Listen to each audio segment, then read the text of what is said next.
and welcome everybody to a new video from Jörg, Joggler66, Hour of the Truth. Today we have Thursday, the 8th of February 2018, and I've come to the table this evening to read to you the next part of the secret history of the Jesuits. Even though that the last two videos I haven't been reading so much out of the book itself, but that is only because this NDH situation, the situation of the independent state of Croatia, is so very much important. That is a genocide that is not very much talked about.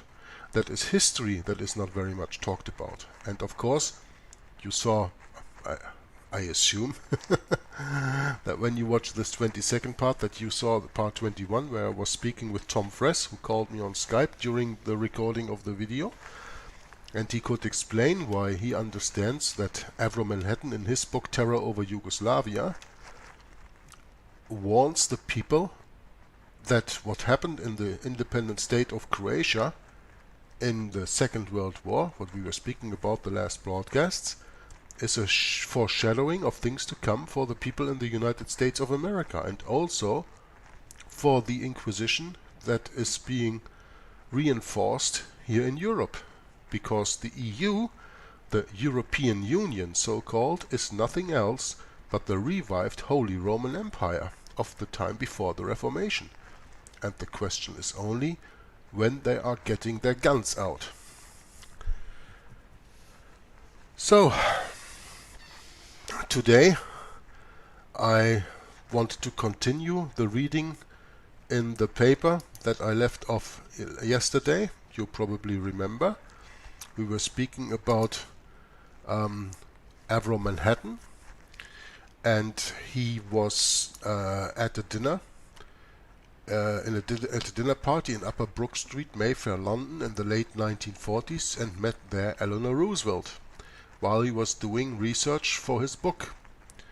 That was Terror Over Yugoslavia, as you can see here, and of course the other one that is called The Vatican's Holocaust, that he published in 1986. Now I'm not going back into what I've read here, but I'm just going to repeat it because I'm not going to comment on that. But I want to repeat this, and then we go further in this document because we have still a few pages to go. Now, Avro Manhattan asked Eleanor Roosevelt if she had ever heard of the massacres and atrocities in the NDH. She replied, "One of the worst, if not the worst, crimes of the war. I heard them in the winter of 1941-1942. Neither I nor my husband FDR at first believed them to be true." "I did not believe them either," Manhattan told her. "I assumed them to be propaganda." "Well, we thought the same," replied Mrs. Roosevelt. And then she says something very profound. "The Catholic lobby was the most successful at the White House for years."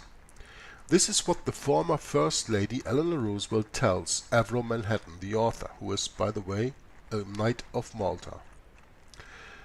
She told him that in the end of the 1940s, the Catholic lobby was the most successful at the White House for years. When you want to have more confirmation, I can even turn you to the video series that I did on my second YouTube channel, Joggler's War on Disinfo, Behind the Door from Bill Hughes. There are a few broadcasts where he deals with that, especially in the time of the First World War, for example, with Woodrow Wilson's alter ego, Edward Mandell House, and things like that. And you will understand what the Catholic lobby in the White House was when she says here for years, and we just go back about 30 years at this time. Well, that's of the time of the First World War. Well, Edward Mandell House, the alter ego of Woodrow Wilson, the traitorous president of the United States of America. There you can learn about what Eleanor Roosevelt says here. So we're gonna have here a little picture where it says German Nazis, Italian fascists, and Croatian Ustashi, all together in one picture. Together with the papal nuncio Ramiro Marcone, in his white cassock, and the Archbishop of Zagreb, Aloysius Stepinac, in the black cassock. That is what we see here. That's him. Now, Avro Manhattan asked Eleanor Roosevelt if she was familiar with the Slovenian Roman Catholic author Louis Adamic. She replied that she was.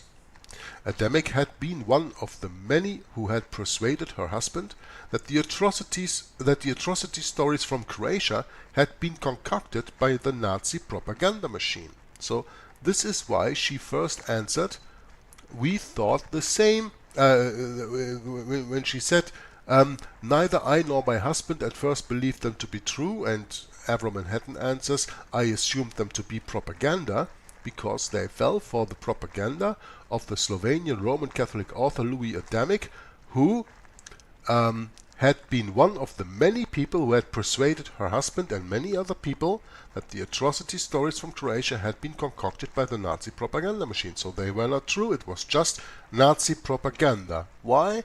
Well, maybe to take the heat off the German atrocities that were going along at that time." Now, Avro Manhattan inquired if she could explain why the Catholic atrocities were not as well known as the Nazi ones. And here comes a sentence that you really have to read a few times to understand and to let it please sink in. He inquired if she could explain why the Catholic atrocities were not as well known as the Nazi ones. The reply of Mrs. Roosevelt is, "Nazi Germany is no more. The Catholic Church, on the other hand," that's what I fill in there, "is still here with us, more powerful than ever, with her own press and the world press at her bidding. Anything published about the atrocities in the future will not be believed." Unquote. Now let us analyze this, what Eleanor Roosevelt says here. Why were the Catholic atrocities not as well known as the Nazi ones, the Catholic atrocities of the NDH? Well, Nazi Germany is no more, that's right. Nazi Germany was crushed by the Allies at the end of World War II. Absolutely crushed. The city where I come from, Hamburg, there are even pictures of that, you can find them on the internet of course, was bombed to oblivion. Berlin was bombed to oblivion. Dresden was bombed beyond any recognition, with more than 500,000 souls, innocent souls, being killed in the firestorm and the bombing storm of quote-unquote Bomber Harris. Also, a lot of other cities got a lot of bombs on them, like Cologne, like Munich, Nuremberg, Frankfurt probably too, a lot of the big cities. Nazi Germany is no more, she replied, and she is right with that. Nazi Germany is no more. Nazi Germany went also undercover. It took on the mask of communism. It took on the mask of democracy. But Nazi Germany today in 2017 is alive and well as it ever has been. It is just under the guise of the CDU, meaning the Catholic Democratic Union Party of Angela Merkel, the Chancellor. Yeah? The Catholic Church, Eleanor Roosevelt tells us, is still there, is still here with us. That's right. The Roman Catholic Church was there centuries ago, was there at that time, and will be until the time of Jesus returns. So, Germany they crushed, but the Catholic Church is still there. And it is even more powerful than ever, with her own press and the world press at her bidding. Now, I'm not going into this now, but I just want to show you how easy it is to understand. Let's just go to the Google page here. To understand that the Catholic controls everything. Inter Mirifica. Okay? You just type in Inter Mirifica, then you go to the very first link here, that is at Vatican VA, that is the Vatican website itself, and here it says blah blah blah, what it is all about, and here in this paragraph you already see what the Roman Catholic Church writes here. And this is from the Roman Catholic Church itself confirmation of what Mrs. Roosevelt said here, with her own press and the world press at her bidding. Why? Well, let's read. Inter Mirifica from the Vatican website. It is, therefore, an inherent right, a birthright does that mean, of the Church to have at its disposal and to employ any of these media insofar as they are necessary or useful for the instruction of Christians and all its efforts for the welfare of souls. It is the duty of pastors to instruct and guide the faithful so that they, with the help of these same media, may further the salvation and perfection of themselves and of the entire human family. In addition, the laity especially must strive to instill a human and Christian spirit into these media, so that they may fully measure up to the great expectations of mankind and to God's design." Unquote.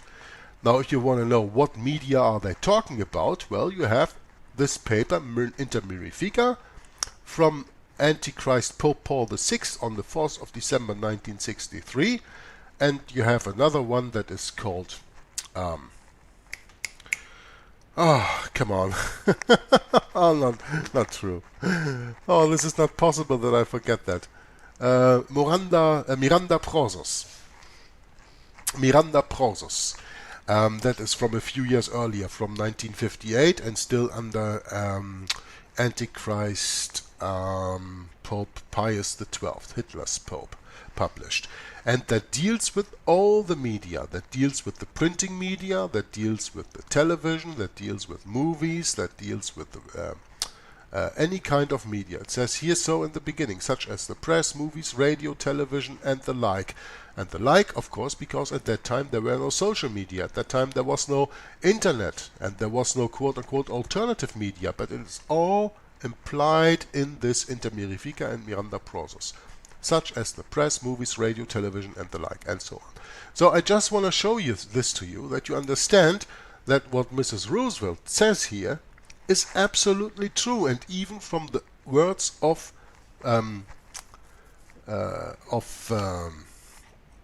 the Vatican itself, as we just read.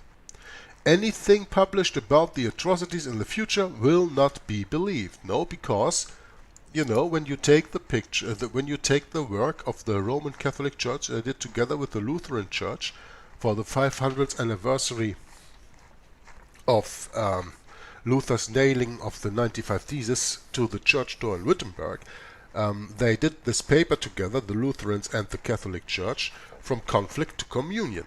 Yeah?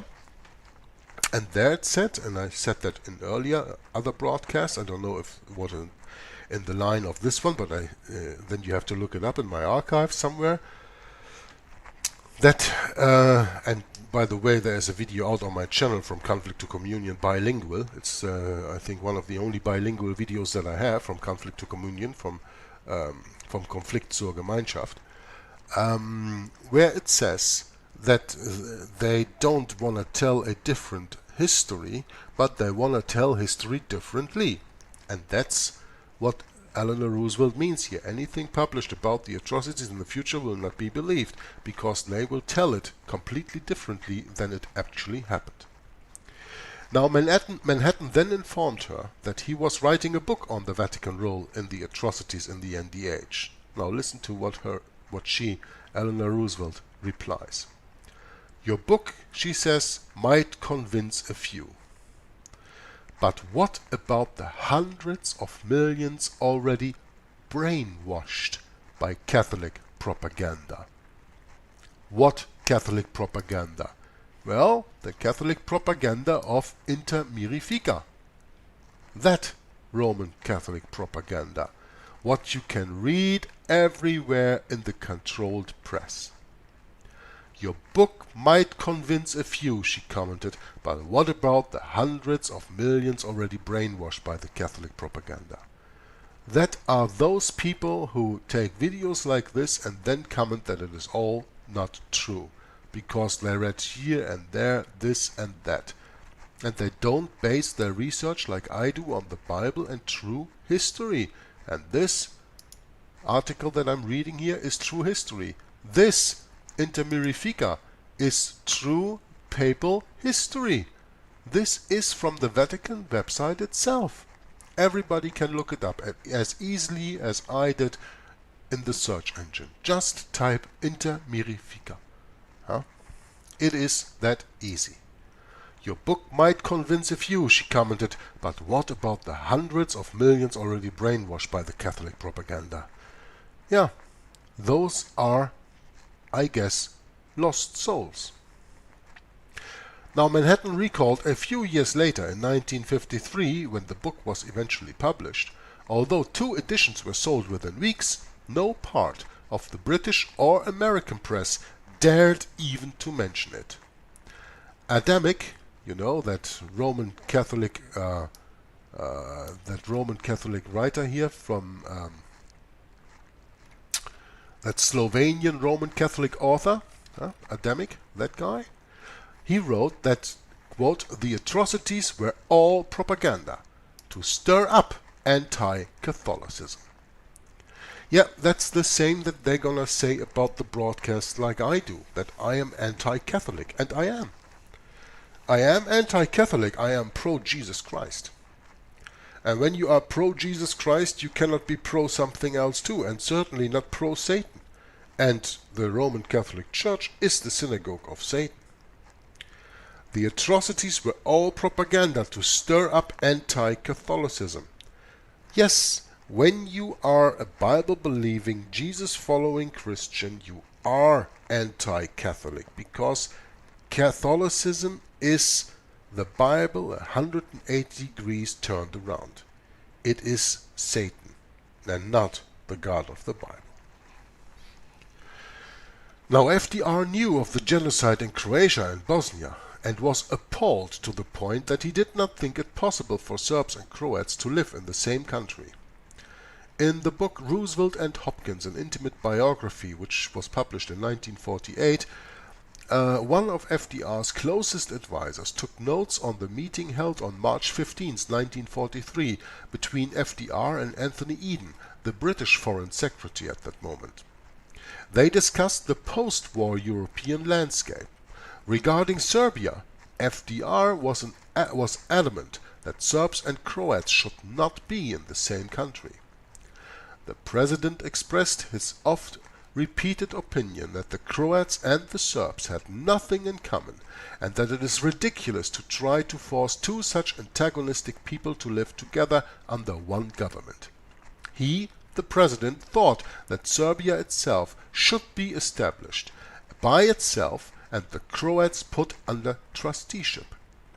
At this point, Eden indicated his first obvious objection to the trustee method, which the President is going to propose for many states. Eden did not push it, but it was clear to me that the British government have made up their minds that they are going to oppose this. Eden thought the President's opinion about the inability of the Croats and the Serbs to live together a little pessimistic, and he, Eden, believed it could be done. Yeah, it could be done in the then together put state of Yugoslavia after the Second World War, putting in the communist leader of, what was his name, Tito, I think. And then, of course, the breaking up of Yugoslavia again in the early 90s. And then what did you have again? You had again a war against the Serbs, against the Orthodox in the late 1990s. Just 15 years, 16 years from where we are now. No, we are 2018, so 19 years ago, 20 years ago. Now, what was the Vatican reaction to the NDH atrocities? How did the Vatican react to the genocide committed in the NDH? Not only did the Vatican deny and ignore it, but it took an active part to hide and suppress it and to protect the perpetrators from prosecution and justice. After the war, the major planners of the genocide, Poglavnik Ante Pavelic and Andrija Artukovic, were helped to escape by the Vatican through the Red Lines. Dinko Sakic and Vyacheslav Max Luburik also escaped. a Croatian Roman Catholic priest, Krunoslav Draganovic, who himself had been a part of the Ustasha NDH regime, organized and masterminded the escapes. In addition, he was able to launder the assets that were seized from Serbs, Jews and Roma in the NDH. The Vatican has never acknowledged its role in the genocide committed in the NDH. This is genocide denial. It is denial of the Holocaust.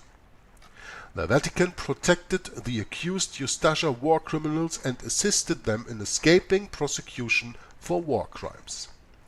In the book Pius XII, The Holocaust and the Cold War, from Indiana University Press 2008, Thayer shows that the Vatican put diplomatic pressure on the US and the UK not to apprehend Ante Pavelic or any other wanted Ustasha war criminals.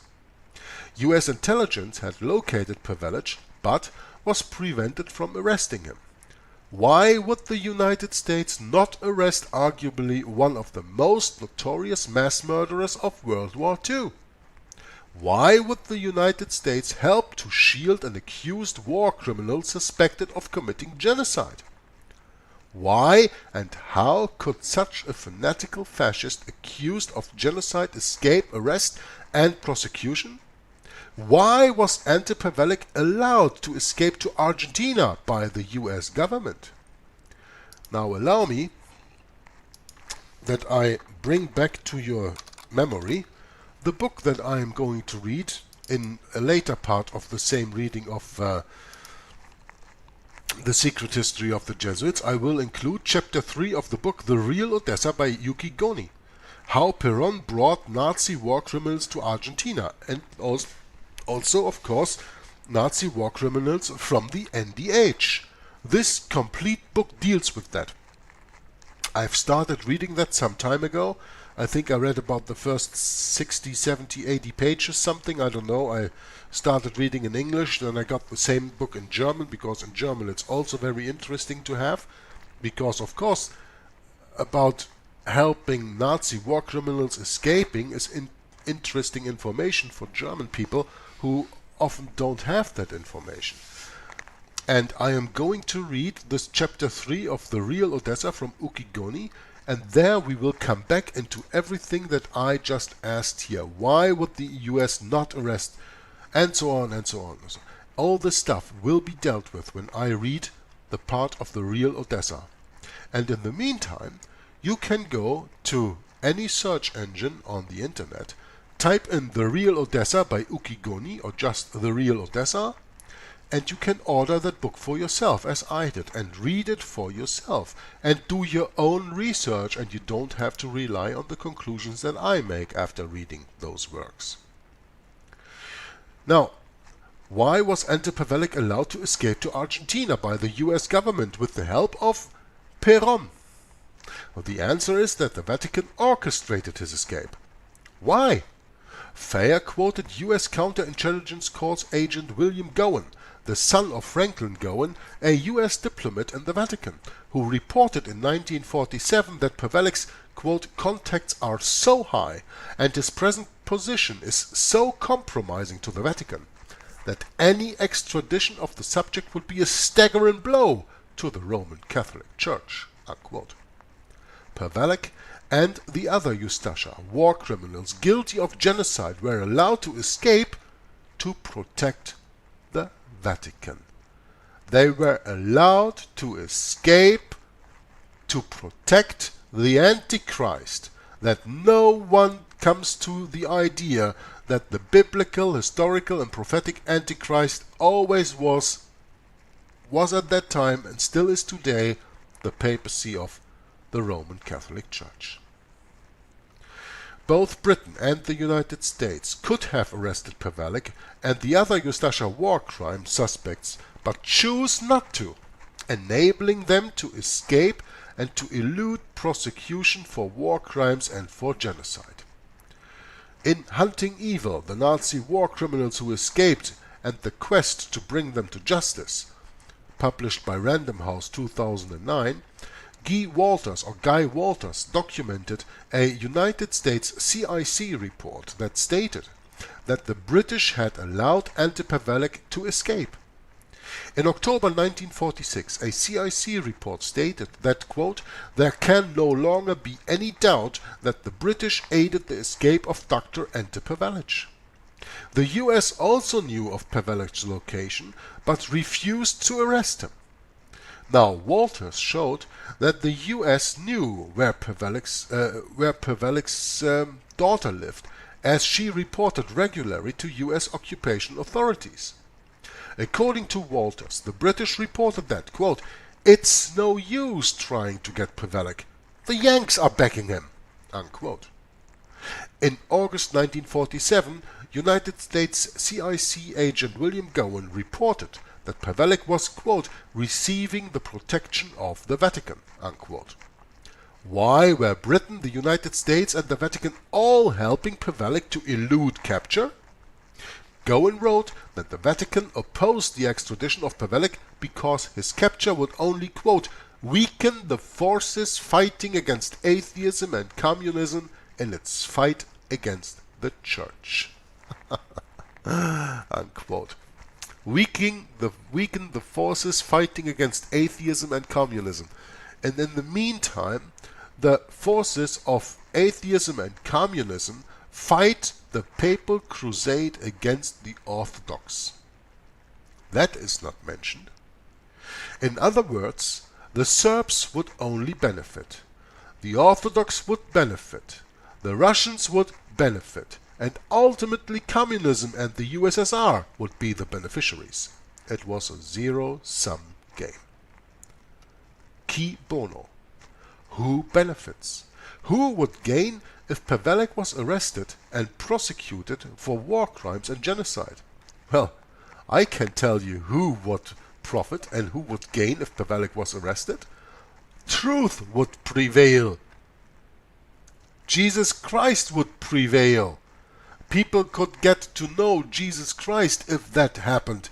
If that link of Poglavnik Pavelic was put to the Roman Catholic Church on a worldwide scale, people would all of a sudden maybe wake up and see the Roman Catholic Church is not Christianity. The Roman Catholic Church's quote-unquote father, the Pope, is not the vicar of Christ, but is a war criminal and is actually wearing his mask over the head of Satan. Means he is the vicar of Christ, but not the vicar of Jesus Christ, but he is the vicar of Satan on earth. That would happen. That would be the beneficiaries if Pavelic was arrested and prosecuted for war crimes and genocide. So certainly the Vatican would not gain anything.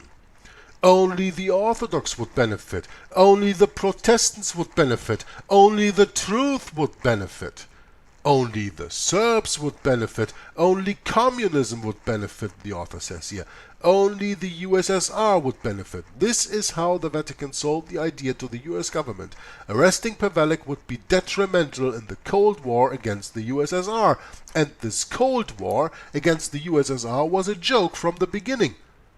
Because this Cold War was financed by Wall Street. Not only Wall Street, but by the Vatican, first and for all, by the Knights of Malta, by the Jesuits. They always play both sides of the medal, people, don't forget that. The Cold War was a joke. This had much wider political implications. If the Vatican were discredited, the Communist Party in Italy would benefit, which might allow it to win the elections. The United States supported democracy in Italy only if a non-communist party won the elections. Because the Italian Communist Party was poised for victory in Italy, the United States did everything it could to rig the elections, to deny democracy. Moreover, this had the potential to set off a chain reaction for other parts of Western Europe. More importantly, it would reveal the true core of Roman Catholicism to the mass public. People would see that the Vatican was corrupt and hollow at its center, obsessed with power at any price, even genocide. It would show the moral bankruptcy of the Vatican or the Roman Catholic Church. The moral bankruptcy of the Roman Catholic Church. It would expose the Roman Catholic Church for the synagogue of Satan that it is. And this could not be allowed to happen. Especially not during the ideological conflict of the Cold War, which was ultimately a contest for the hearts and minds of the people. The Vatican could never acknowledge that it was complicit in genocide, even though the evidence is abundantly clear that it was. The largest religious denomination in the United States is Roman Catholicism at 23% of the population. And don't forget to count in all the evangelical ecumenical evangelibellies, all the people who have been, all the quote-unquote Protestants who have been lured via the ecumenical movement into Roman Catholicism without even their knowledge. But their pastors preach Roman Catholicism from their pulpits and not Protestantism. People don't even know what a Protestant is anymore. I'm sorry to say, but that's the way the cookie crumbles. You can like it or you can dislike it, but that doesn't change the fact. The largest religious denomination in the United States is Roman Catholicism at 23% of the population, not counting the ecumenical evangelibellies. There are over 1 billion Roman Catholics globally. The decision was an easy one for the United States. As a result, Pavelic was allowed to settle in Argentina and live a comfortable life there, while Artukovic was allowed to settle in the United States itself, living in Seal Beach, California, as a model American citizen. The Vatican continues to suppress information on its role in the NDH.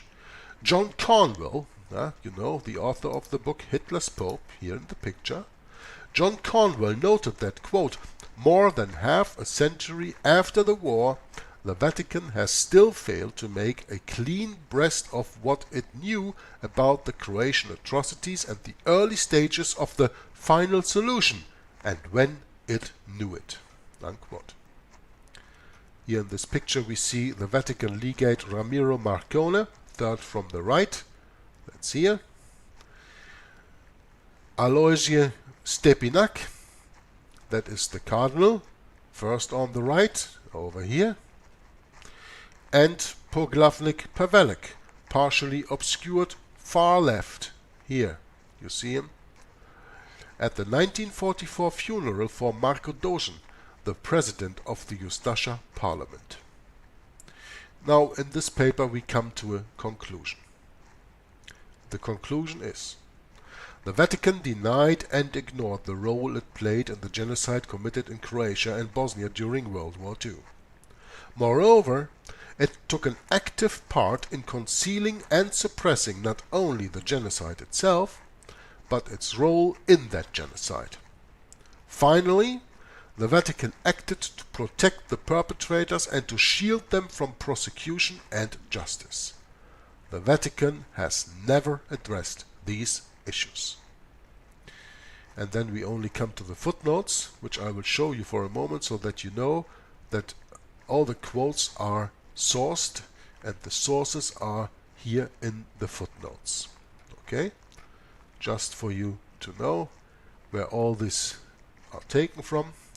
And the source of this paper is Serbiana.com Analysis Archives 1182. And I have to thank the author Kao Savage who put this together. And I read this during my explanation of the book reading The Secret History of the Jesuits by Edmond Paris. And we are going to return to this book right now. We left off last time that we read in the book on page 151, and I'm going to read to you this last paragraph that I already read, but to come back into this, and we are having about 2 pages to read to the end of this chapter. this chapter that is still called what's it called? Yeah, I should have written that somewhere. Anyway, you will see that in the beginning of the video what it's called. It's still the infernal cycle, of course.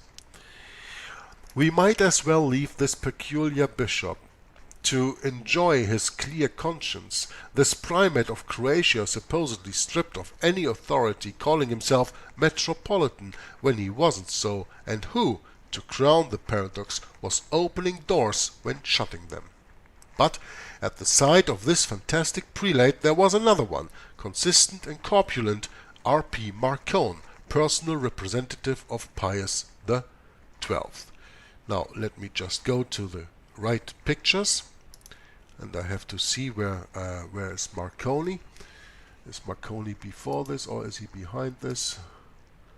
Marcone is before this, so here we have the pictures of Marcone. Here you have him with Stepinac and his wife dressed in white, and here you have him sitting next to Pavelic. Okay, this is Marcone. Was this Sancti Sedis Legatus, which means Holy See's envoy, was this Holy See's envoy also destitute of any authority over the Croatian clergy?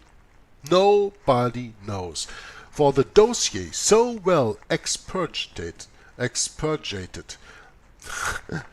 the dossier so well expurgated makes no mention whatsoever of this great person.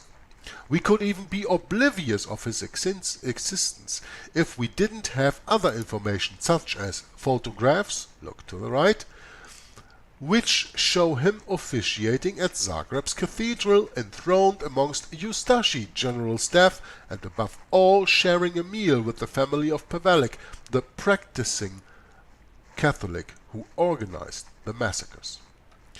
Confronted by such a document, it is not surprising that the presence of the Pope's representative was quote-unquote blacked out.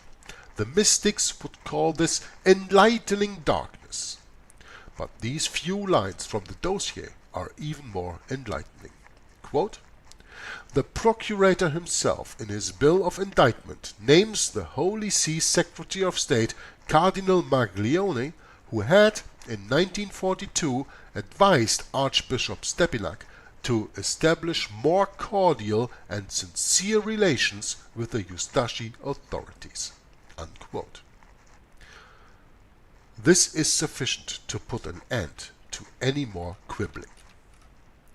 The collusion between the Vatican and the Eustachi murderers is clear enough.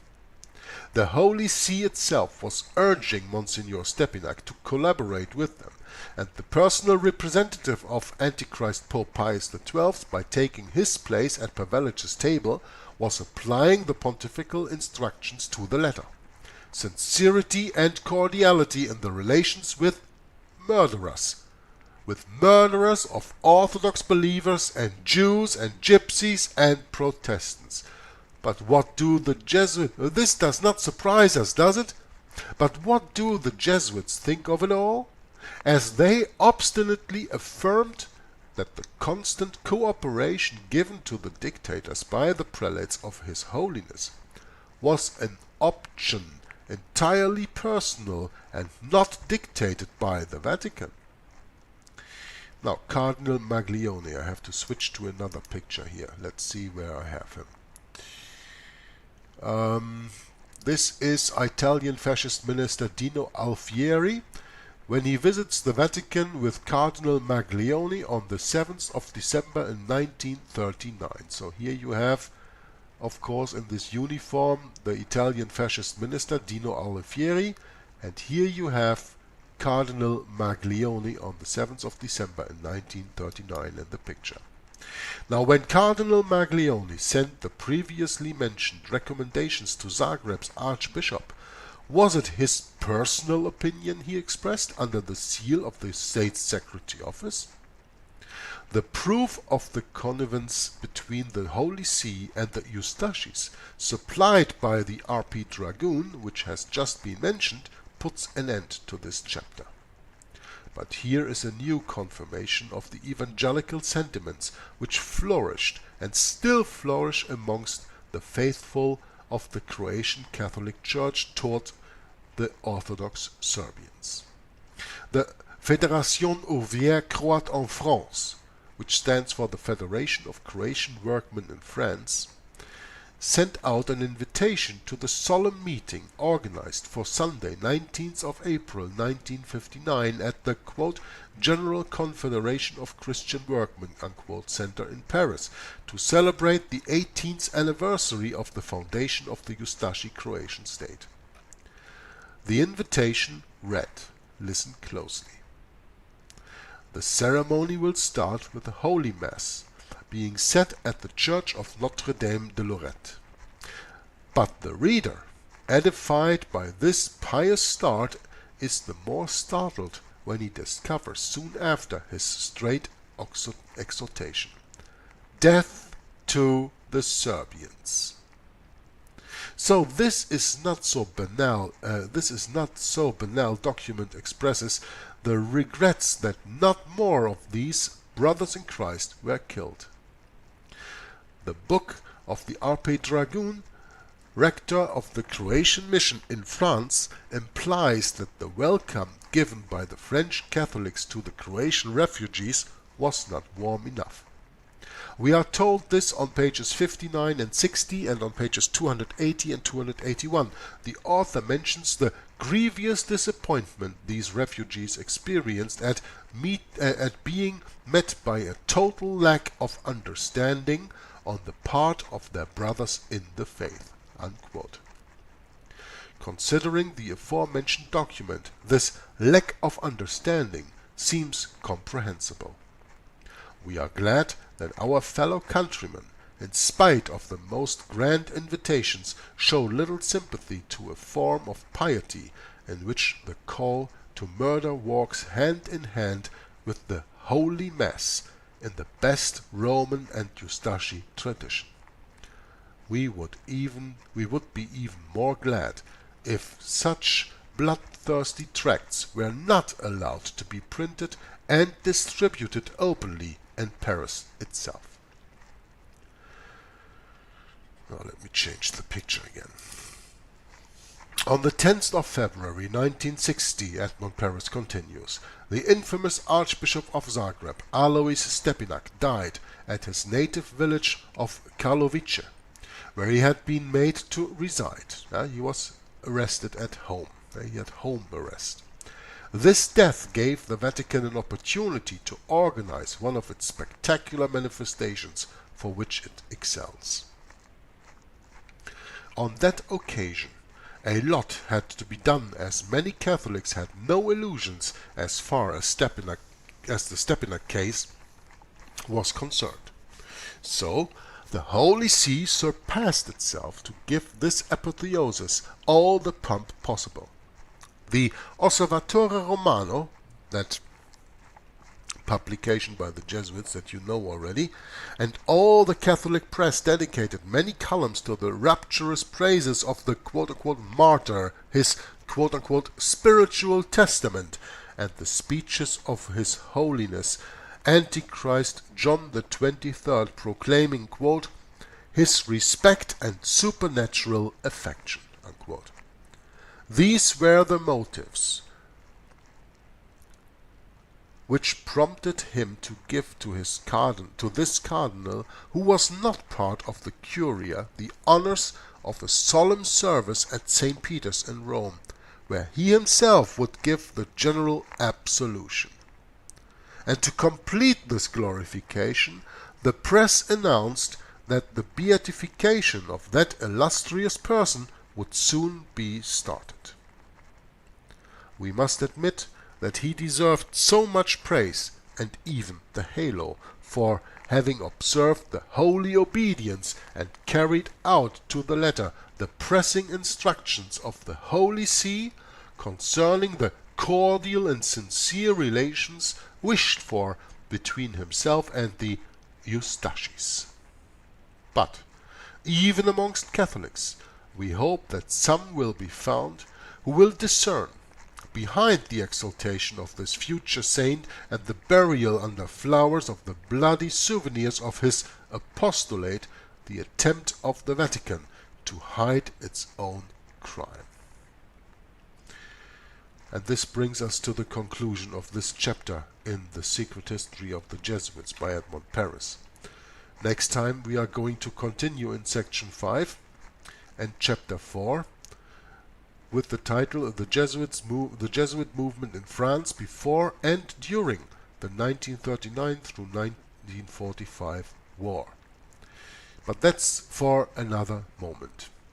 Today I am still not done. I am far from done. Now let's see, we have already 45 minutes, so I guess it's probably being a little bit more than an hour, but that is not so important. I really have to read this to you, and I'm going to do this right now.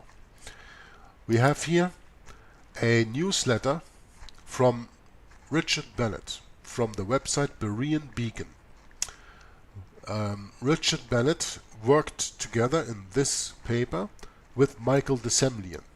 And you know Michael de Semlyen when you know my channel as the author of the book All Roads Lead to Rome, which I read in German and in English on my channel.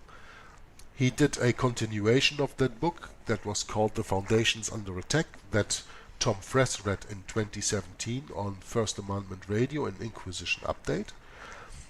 And so Richard Bennett, who was for 22 years a priest in the Roman Catholic Church, and then by the grace of God was saved and came out of it, together with Michael de Semlyen wrote a paper on the 29th of December 2015 that is called The Appaling History of Croatia in the 20th century. Therefore, it does not exclusively deal with the happenings of the Second World War, but it deals with the history of Croatia, in the Second World War, called NDH, Independent State of Croatia. And I want to read to you this paper from Richard Bennett and Michael de Semlyen, and with that I'm going to close the subject of Yugoslavia and Croatia in the Second World War of the book reading The Secret History of the Jesuits off. And we are going to read this right now. In 1929, Richard Bennett and Michael de Semlyen say, Mussolini signed the Lateran Treaty along with Antichrist Pope Pius XI, officially conceding Vatican Hill to the Pope. The papacy once again became a sovereign civil state. The legal agreement between Mussolini and the Vatican was just the beginning. Following this, the papacy formed alliances in the 20th century with Roman Catholic dictators such as Adolf Hitler of Germany, Francisco Franco of Spain, Antonio Salazar of Portugal, and Juan Perón of Argentina. You remember me, the book of Ucigoni, Perón, and how he helped the Vatican to bring Nazi war criminals into Argentina. Okay? But the alliance that proved to be the most brutal and bloodthirsty of all was that between the papacy and Anton Pavelic in Croatia. Within the papacy, it was agreed that Anton Pavelic was to be head of the new nation-state of Croatia, which was carved out of Yugoslavia during the Second World War. And you have seen the map in the last video, so I spare you that adventure right now.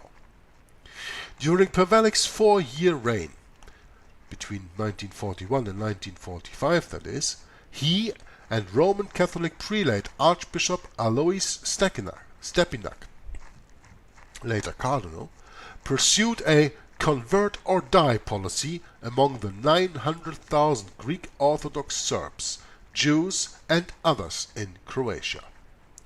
200,000 were converted. The 700,000 who chose to die were tortured, burned, buried alive or shot after digging their own graves. You've seen the pictures in the last video. This appalling persecution carried out by the Ustashi included many of the worst atrocities of history. The mutilations were horrific, the tortures vicious, the savagery terrible. The Roman Catholic Church did not leave the execution of a religious war to the secular arm, as they did during the Inquisition, by the way.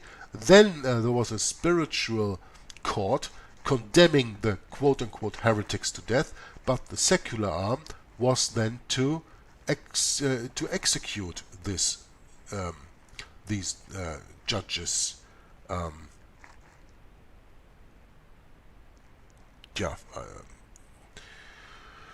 Urteil, I don't know, what is that in English now? When you the sentences, these sentences, yeah.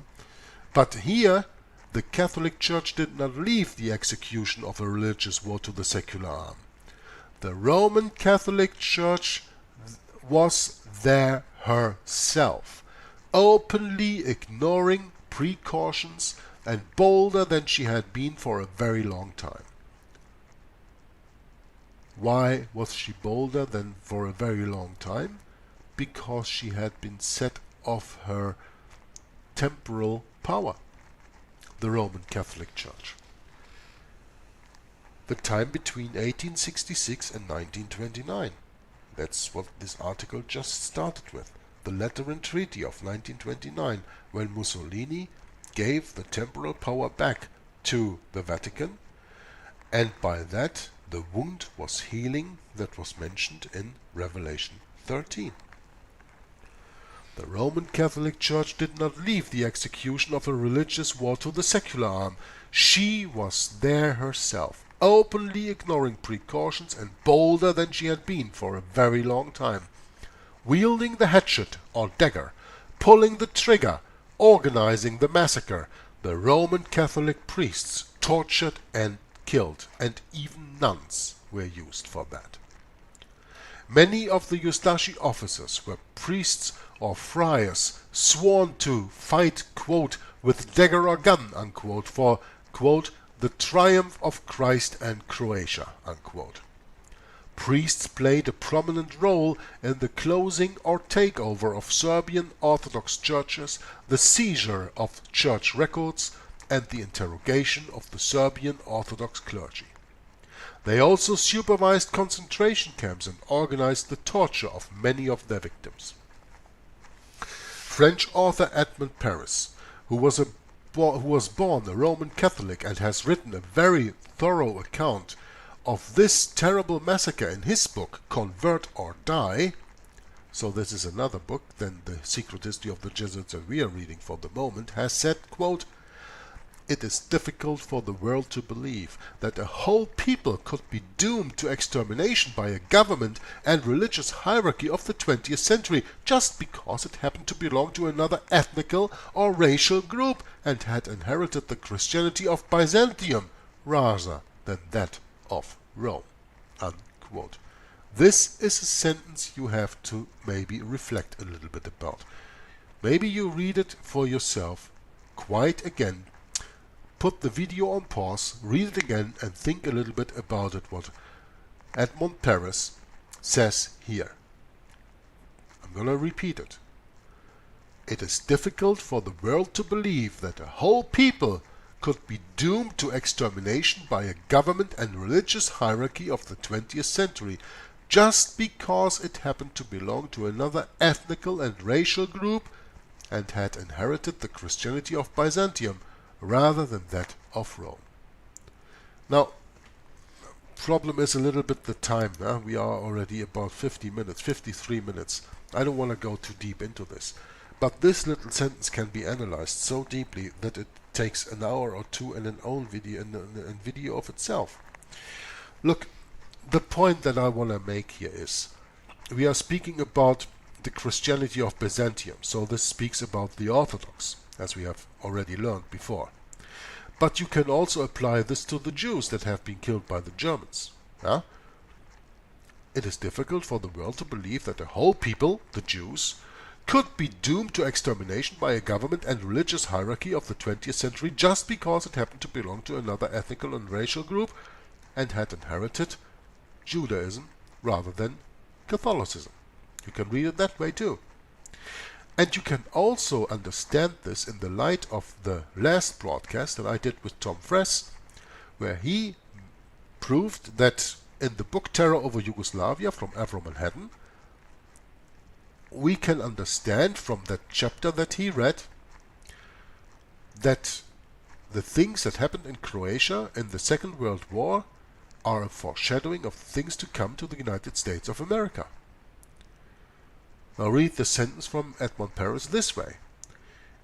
It is difficult for the world to believe that a whole people, the United States of America, Americans, could be doomed to extermination by a government and religious hierarchy of the 21st century just because it happened to belong to another ethnical and racial group and had inherited Christianity from the Bible rather than that of Rome.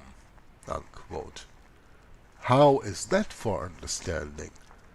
How is that for a warning to my brethren, brothers and sisters over there in the United States of America?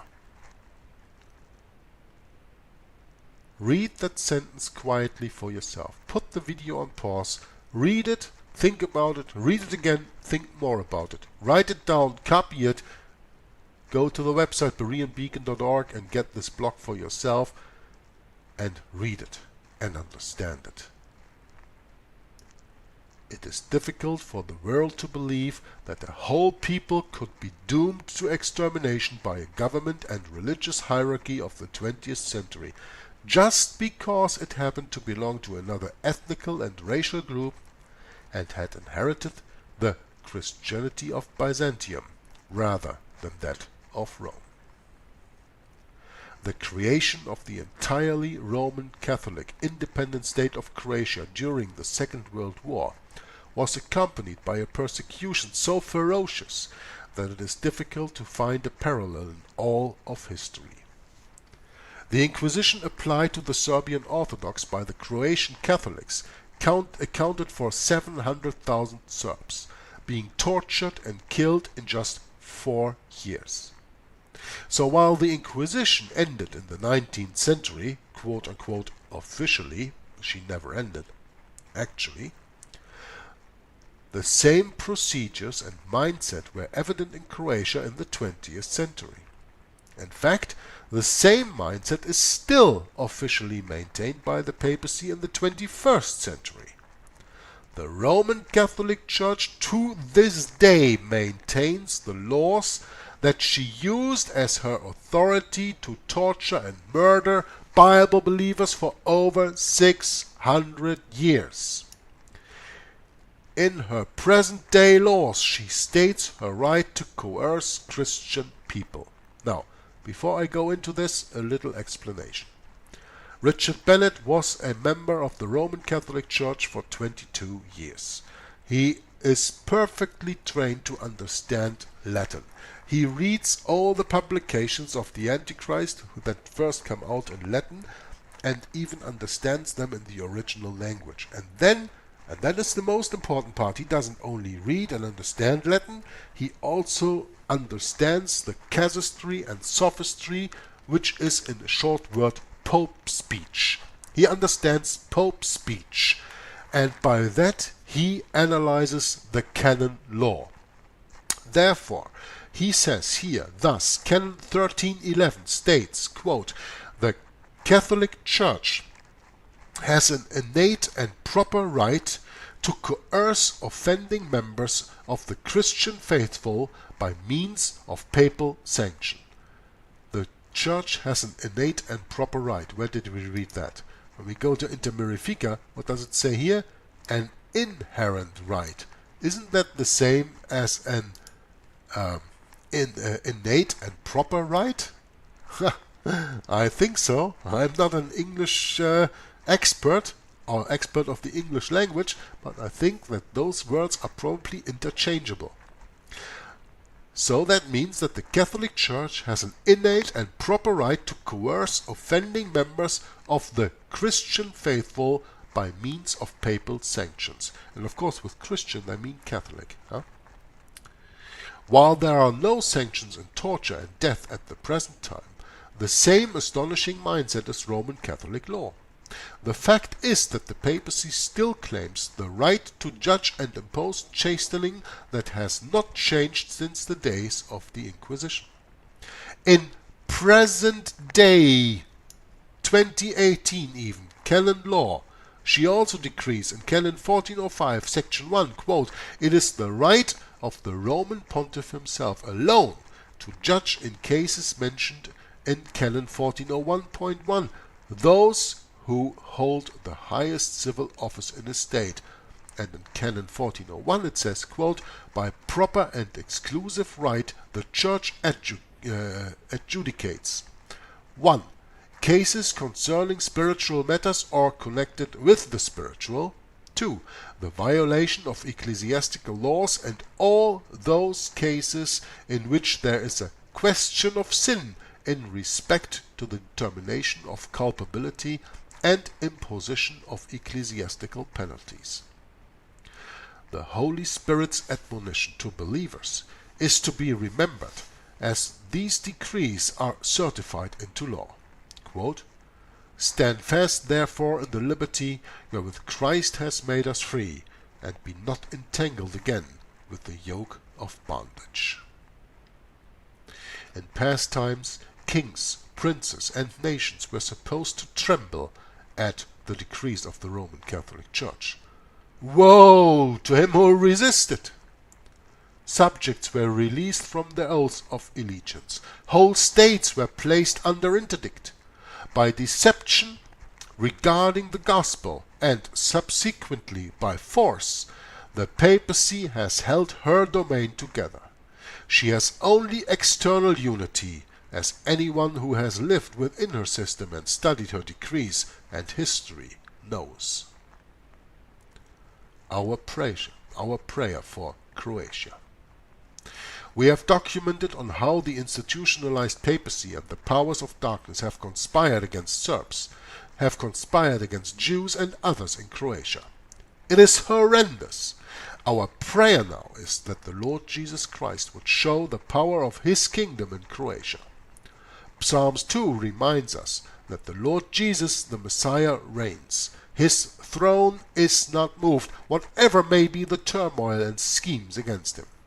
While the enemies of the gospel are plotting and planning how to break His bands asunder and cast His cords from them, He has already defeated their devices, and He says to them, "Yet have I set my King upon my holy hill of Zion." All events are in His hands. None can stand against the Almighty Lord Jesus Christ. The voice of the Lord thunders from the final chapters of the Bible and reverberates throughout the world. "Come out of her, my people, that ye be not partakers of her sins, and that ye receive not of her plagues." While the papacy from the city of Rome continues to wax strong, her final condemnation is already written. "Babylon is fallen, that great city, because she had made all nations drink of the wine of the wrath of her fornication." God's reserved wrath, His punishing justice, and His enmity to sin will be revealed to the entire world. The destruction of Papal Rome will proceed from the glory of His power. Quote, "The same shall drink of the wine of the wrath of God, which is poured out without mixture into the cup of His indignation." Unquote. The certainty of the final triumph should animate us in our efforts and embolden true believers in their struggles. The frequently quoted maxim that, quote, "peoples ignorant of history are destined to repeat it," unquote, is still true. True believers are in real danger of compromising with the Church of Rome. Without the knowledge of the horrifying history of Croatia in the 20th century, we can fail to see that the true gospel is a matter of life and death. As the Apostle Paul told believers, quote, "All who will live godly in Christ Jesus will suffer persecution," unquote, the victory of the faith and courage of believers of the severest trials is repeatedly recorded in the pages of history. as the Lord proclaimed, "Be not afraid of them that kill the body, and after that have no more that they can do. Also I say unto you, whosoever shall confess me before men, him shall the Son of Man also confess before the angels of God." We appeal especially to Croatian people. Where there is true faith and love of the Lord, there is in the midst of all afflictions a joy unspeakable and full of glory. God is the only Holy Father, the all-holy one. His holiness is the distinguishing factor in all his essential characteristics and attributes. This is the reason why we need to be in right standing before the one and only all-holy God on the terms he prescribes. The good news is that by his grace you can turn to him in faith alone for the salvation that he alone gives, by the conviction of the Holy Spirit, which is based on Christ's death and resurrection for his people. Believe on him alone, as the scripture states, quote, "For by grace are you saved through faith, and that not of yourselves, it is the gift of God, not of works, lest any man should boast." Unquote. If the Lord has by his grace touched your heart in reading this account of Croatian history, please let us hear from you using the email address richardmbennett@yahoo.com. Thank you, Richard Bennett and Michael the Semlian. And thank you, says also Jörg Glissmann from Joggler 66, Hour of the Truth. This concludes the 22nd reading of The Secret History of the Jesuits by Edmond Paris, and gives a conclusion, at least for the moment, for the subject of Yugoslavia, or the broken out independent state of Croatia during the time of 1941 to 1945, and the atrocities that have been made there by the Ustashi, by the Roman Catholic Church. And yeah, we did not speak about the Jesuits, but the Jesuits are always in control of the bishops and cardinals and other Roman Catholic people who are doing all these atrocities. There were Jesuits involved, and there were Jesuits pulling the strings. And that's why this reading, for me, it was so important to integrate into the book reading of The Secret History of the Jesuits by Edmond Paris. Thank you very much for watching, listening, commenting, and, if you want to, subscribing to my channel that you don't miss newer work that comes out. Until next time, Joggler 66 from Hour of the Truth says, God bless you, signing off and says bye-bye. Especially I work in dealing with the infiltration of churches and religious institutions as well as government. That cover a tremendous number of institutions. And the purpose of that infiltration was what for? Well, the purpose is what the Roman Catholic system has all the time as her own purpose, is to infiltrate, to penetrate all the areas of life where the Roman Catholic can have control and access for the coming world government. Simply put, this country and this world benefit from your commitment to Jesuit principles, to being men. As a graduate of another great Jesuit institution, Xavier University, I have great affection for the value and purpose of a Jesuit education. What that means is, in preparation for that world government, the Roman Catholic institution, especially since the establishment of the Jesuit order in 1541, to all these 500 years, they've been in preparation and through infiltration and penetration of every level of society in order to take over the world politically and religiously. What a beautiful day the Lord has made. Holy Father, on behalf of Michelle and myself, welcome to the White House. There are two doctrines that define very well these dangerous goal of the Roman Catholic institution. Two doctrines define this very well. One is called the doctrine of the apostolic succession, and that is dealing with the papacy. And the other is the doctrine, the temporal power, and that is dealing with world government. Of course, both, because you can see that even the Pope and his own individual office, he meet those requirements. He is not only the head of his church, as he called himself, John Paul II, the present Pope. He said he is the pastor of his church. He is not only that, but he is the head of his state. It is a sign, perhaps, of how far we have come in this country that today's news of formal recognition between the governments of the United States and the Vatican did not create a furor. Once upon a time, it would have. Once upon a time, and not all that long ago, it did. From the time of President Washington, that was the first president to be utilized by the Jesuits. If you were not aware of that, President Washington already was initiated by the Jesuits to bring about the first communication with the Vatican ever known in this country. From there on, President Reagan, to all this time, President Reagan has come to fulfill the greatest moment in the history of this conspiracy.